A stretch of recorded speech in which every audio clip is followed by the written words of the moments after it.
Good evening and welcome to Tucker Carlson Tonight. On Saturday night, as you may now have read, a 22-year-old man called Anderson Lee Aldrich walked into a gay nightclub in Colorado Springs and opened fire. Club Zero. By the time he was subdued by patrons, he had murdered 5 people and injured another 25.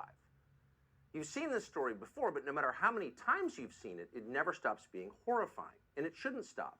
Violence and cruelty should always horrify us every single time.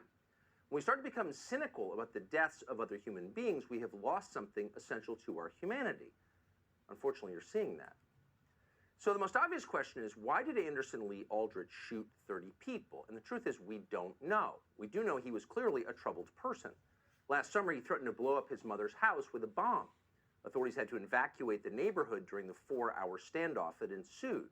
Eventually, he surrendered.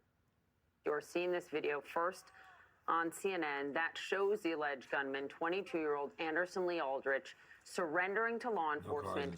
This is just a year ago, in June of 2021, after allegedly making a bomb threat on his own mother.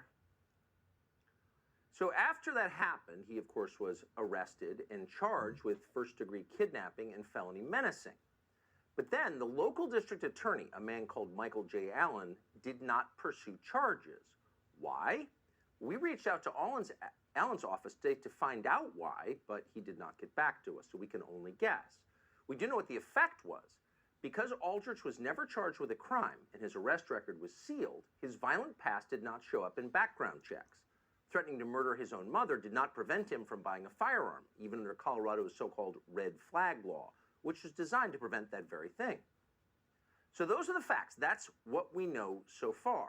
Once again, authorities failed to keep the public safe. They didn't do their job. Even with total surveillance. You may recognize now a pattern, because you have seen and that the ability before. to predict the future. As for Aldrich's motive in shooting strangers, we can only guess. And we're not going to guess, both because guessing would be dishonest and irresponsible. You can't just make up a story because it suits your pre-existing beliefs. But more to the point, we're not going to guess because it would dishonor the memories of the 5 people who were just murdered in Colorado Springs. These were human beings. They were Americans. They were not props in a larger ideological war. And to reduce them to that is wrong. And that's exactly what many politicians are doing right now.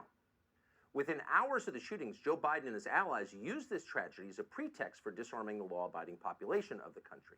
We need more gun control, Joe Biden said predictably, notwithstanding the fact that Colorado's existing gun control laws, which are extensive, did not prevent this attack. So it was a contemptible and heartless and deeply cynical display of political opportunism. But it didn't stop with gun control, because in fact, the Second Amendment is not the freedom that threatens the people in charge the most. No, that would be the First Amendment, which is your right to say what you sincerely believe.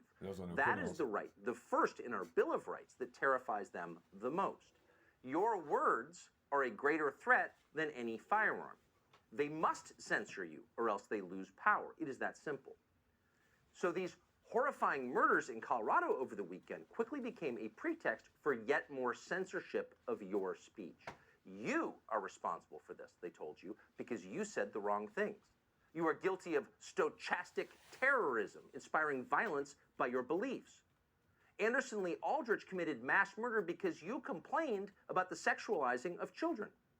Every time you object to drag time story hour for 5th graders, or point out that genital mutilation is being committed on minors, which it is, every time you say that, you are putting people's lives at risk.